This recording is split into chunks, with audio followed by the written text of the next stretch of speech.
Wara rapporti pożittivi tal-Aġenziji Internazzjonali Moody's u Scope Ratings, l-ekonomija Maltija ngħatat ċertifikat ieħor importanti skont il-European Digital Capacity Index tal-Politico fejn ġiet ikklassifikata fir-raba' post mill-istati kollha membri fl-Unjoni Ewropea. Fir-rapport tagħhom l-esperti ta' Politico sostnew li Malta qed taqbes lil ħafna pajjiżi ferm akbar f'dan il-qasam kruċjali.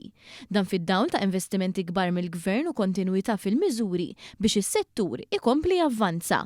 Fil-fatt Malta il-uniku pajjiż mill-Mediterran li laħaq klassifikazzjoni ta' stant prestiġjuża waqt li ġie nnutat li d-Danimarka, l-Iżvezja, il-Finlandja, Malta u l-Estonja ilhom aktar minn 10 snin jinvestu bis-saħħa fis-settur.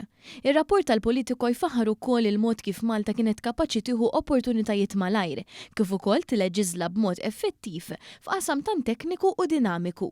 L-esperti tennew li l-Gvern Malti qed ikun ferm aktar proattiv minn gvernijiet ta' pajjiżi oħrajn Ewropej u sostnew li dan jirrifletti a highly concentrated and politically prioritized approach to digital governance and public service delivery, resulting in consistently strong performance.